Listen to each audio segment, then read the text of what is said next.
Hey guys, just wanted to do my reaction to DC's Legends of Tomorrow, Season 3, Episode 10, Daddy Darkest. And this would be the episode in this is like the mid-season. This would be the mid-season premiere.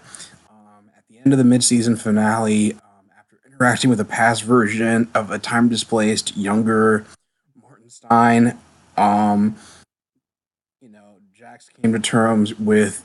He finally was able to come to terms with Martenstein's death, and he decided that he wanted to, just because of Stein's final words to him, that I hope his life is as fulfilling as full of adventure as mine was.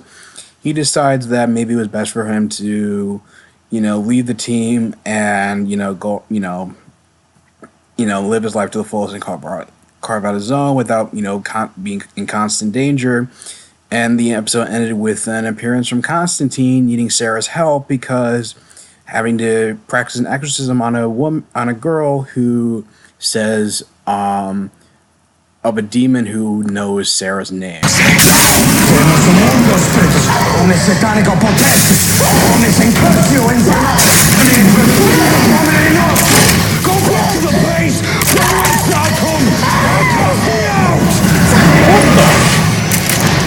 You cannot save this one, Constantine. You've already failed her, just as you failed Astra.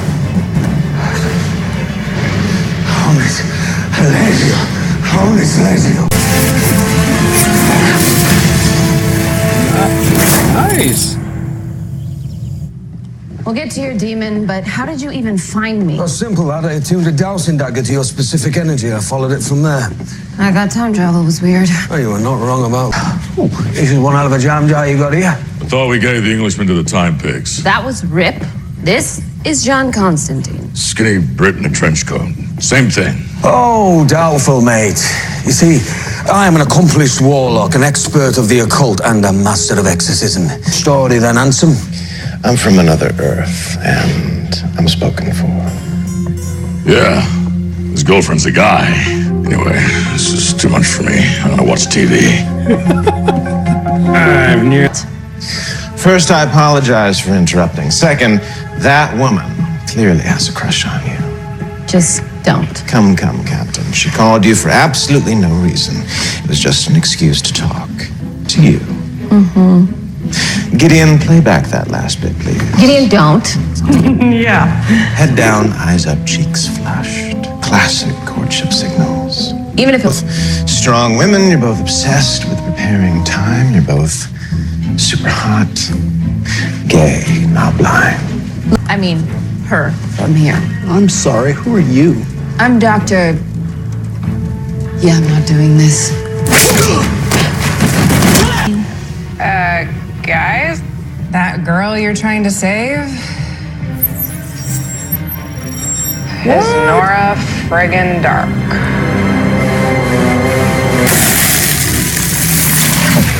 What did you do to her? She's gonna kill you, Maya. Let's get your granddaughter back on the ship before she thaws out. Expecting you, Sarah Lance. Soon, you will gaze upon my true face. Soon, you will inhabit my world. Malice, yeah, tosspot. Work on me. Bloody hell. Any ideas? Those were my ideas. She's preparing an incantation. Maybe we should stop her.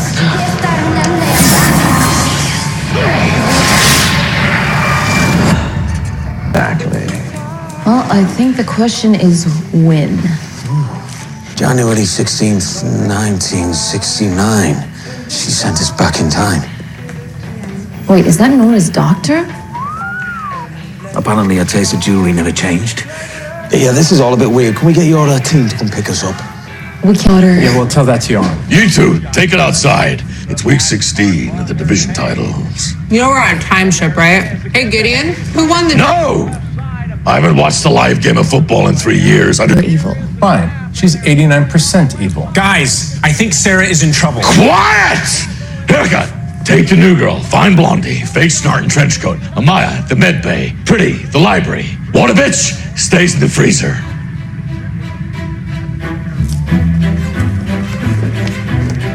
You know, Mick, you... On their drugs.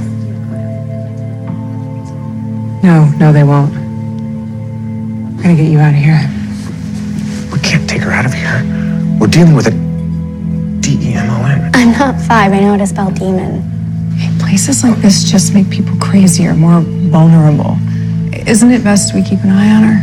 We can't take her on the ship. No, not the ship. We need somewhere sunny and boring. Only I can. Nora? Help me, Sarah. Nora? Is that you? Please. Help. Captain Lance, what is it? Hey, come here. Hey, where are you? Hey, stay with me. Stay with me. What's happening? It's Mollis' trickery. Fear, anger, he's using your darkest emotions to prime you for possession. I want you to be afraid. I need you to fight him, Sarah. Please, zavolmy Kurie bit potesse mita and infernum.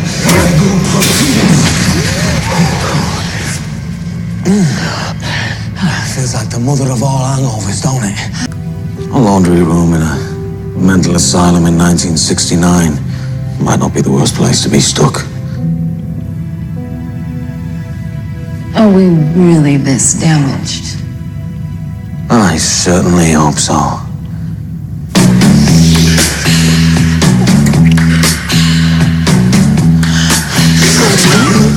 You are a coward.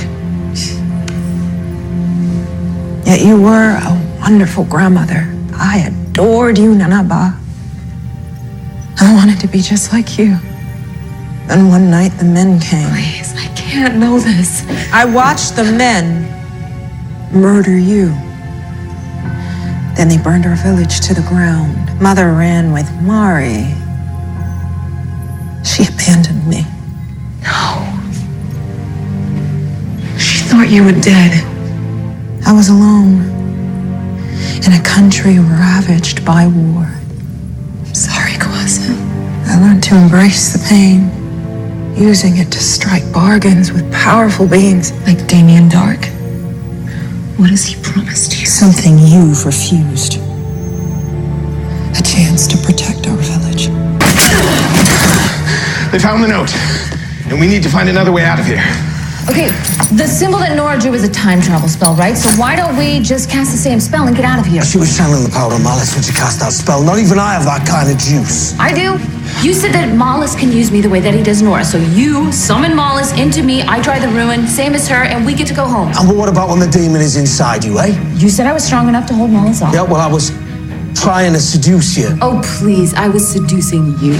I hope no one was trying to seduce anyone while I was about to be lobotomized. You know, this... Oliver Queen.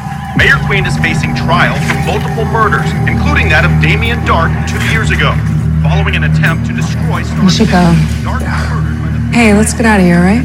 Green Arrow. Long before you arrived, she was mine.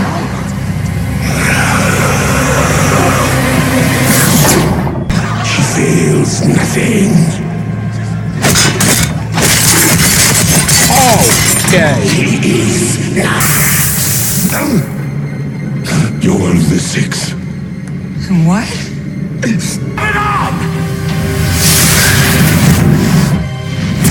You're gonna kill me, pull the trigger. At least you'll have done something to change my fate.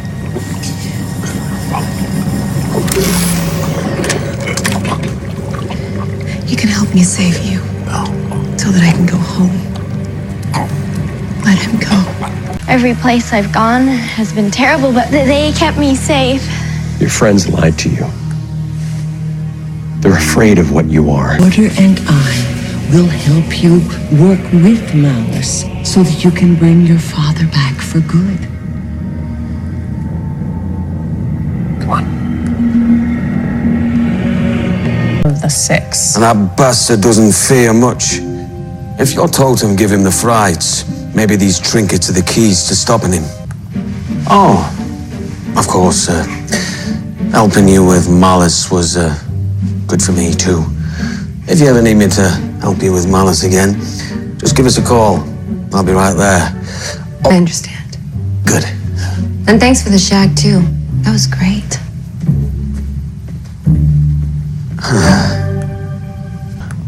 You keep it nearby. You said so yourself, the key to stopping Mollis, the totems. I could be. But in the meantime, you may need a more accessible solution for a more familiar target. Sarah may not know it, but the demon's power that lives inside of her. If, or more like when she succumbs to it, you're gonna need that gun. Likewise. I'm proud to know you, and this is hard. This is me saying goodbye. TV, right? I wasn't watching TV. Just a little bit. On that note, Captain Lance, I'm going. Hunter has escaped. What? Wow, that was a pretty solid episode. Yeah, I was surprised, but I guess I should have known that. I mean, I guess now I remember in this synopsis that it's like, oh, the legends were going to be surprised as to who the Constantine was trying to help, and of course it was a younger version of course it was the present day Nora Dark. I mean, that being said, you know, I just remember her. I guess I remember her being played by a different actress, and it's like it was like Tuesday Hoffman, and like they got somebody else, and I guess it's just a recast her solely for the purpose of a misdirect, and so I guess make sure nobody recognized who Constantine was trying to help. And I thought it was pretty cool that I think something I liked about this episode is one, Constantine like fit right in with the team of, you know, being they're all misfits and stuff, and the whole scene about Mick reacting to Constantine like hitting on Leo, and his reaction to when he said he was gonna go back to Earth X and ask Ray to marry him, and he's like, Ray, and like, my Ray, not your Ray. So it's like, apparently it's like kind of funny how it's like it's almost like kind of okay. So apparently Mick's like a little homophobic and just doesn't like the idea of like his friend's doppelganger being gay. So that's a thing. And you know, they managed to play that up for laughs, and you know, I guess it's like always jarring to see, you know, I guess like in the third season, you know, they always bring up these little storylines about like Sarah still not coming to terms with, you know, what she did during her time with the League of Assassins, and, you know, being, I guess because like, you know, Katie Loss is like, she's always like portrays her, and then is always characterized as such like more like kind of like jokey, like more easygoing, and so I don't know. Maybe it's just like going on these adventures and being around all these different personalities. It brings out a more more lighthearted side to her, and because I mean, it just seems like she's just because I mean, it's like she's definitely like doesn't like she's not like as brooding as she was before, but I guess like the only thing that maybe gets the only thing that changes is that she doesn't wear her emotions on her sleeve or like brood as much, and so I don't know. It just like I don't know. I guess it's like kind of jarring. It seems like she's almost like, I mean, she is like in many ways like a female version of Oliver Queen, and is like, but she's able to take on the more like something of a more like lighthearted persona to kind of mask like her any like lingering like self-loathing or remorse for what she did, and then Oliver's still kind of like a more brooding serious character, but you know, different shows, different tones, so I'm sure that's a factor. But I think one of the major things I like about it's not just like having Constantine back, but it was also the fact that it worked well into the story, and at first you just feel like it was kind of out of the blue for, you know, Sarah and Constantine to be hooking up, but they both just kind of was like, you know, a couple of horn dogs with emotional baggage. So it's like they pointed out, like, are they really this messed up? And the fact that they were arguing about like who seduced who, and it's like I hope nobody was trying to seduce anybody when I was about to be lobotomized. And I don't know, I'm not sure what the significance of Mollis like sending them back to 1969, but there was like not a lot of like references to like Nurse Ratched and like One Flew Over the Cuckoo's Nest, which took place in 1975. So I don't know if they wanted to like raise any kind of questions that, you know, they traveled in 1975 in like the first 3 episodes of season 1, so they just I guess either they didn't want to go to the same year, or maybe they just didn't, you know, they maybe just didn't do their writers didn't do the homework and forgot what year the movie came out. But it's like it's not like they would have been interacting with their past selves in 1975 anyway. But I don't know. It's just I don't know. It was weird that it wasn't like some kind of in-universe explanation for, you know, why they were sent to that particular year. There was, I mean, it was cool they were trying to. It was cool they were trying to like flip the script and try to like write a message on the back of a painting, so they were the legends would find it, but that ended up falling through. And I liked how like Zari was trying to, you know, empathize with, you know, reach out to Nora Dark, and how apparently she was in an asylum, presumably because of, or I guess like, or maybe that was like the whole like detention facility was had like a similar thing going on in 2042 in her dystopian future. And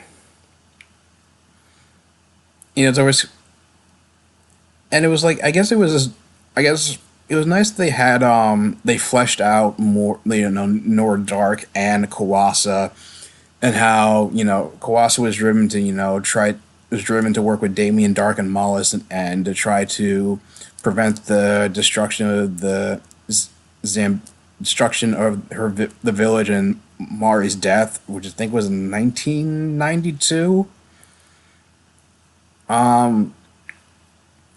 And then who was killed by, and I guess who was presumably killed by, and was killed by the warlord who was the main villain of Vixen season 2 on CWC. If you haven't checked it out, you should go check it out. It'll, you know, it's like each season's only like, you know, it's like they're similar to the web shorts for like Freedom Fighters, whereas like each I think like each season was like 30 minutes long. But and that was, and the same person who killed Amaya was also the same person who actually killed Kawasa before she was brought back by Nora Dark. And you know, it's interesting to see, you know, I guess there was like this little sliver of hope, because, you know, they portrayed like Nora Dark at her most innocent and vulnerable, and of course it's the fact that, you know, she lost both of her parents, and, you know, seeing Oliver on TV being murdered by Oliver on TV, like killing her dad, it kind of just made her more emotionally vulnerable. And the fact that because losing both of her parents is what made her vulnerable to being possession from Mollis. And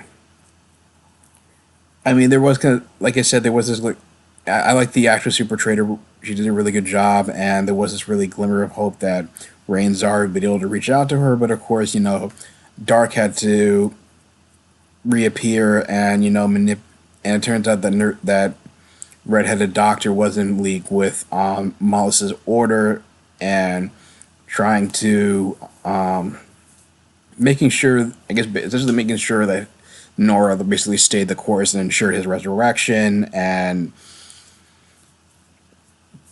But it kind of makes you wonder, but it's like even after Amaya was able to reach out to Kawasa and stop her from killing Nate, it also kind of makes you wonder. It's like, but it still makes you wonder like why she didn't like stick around with them, and maybe she's like apparently afraid of Mollis now, and, you know, because she's kind of like in too deep, that she's afraid, presumably, I guess, that Mollis will come after her for joining the Legends, or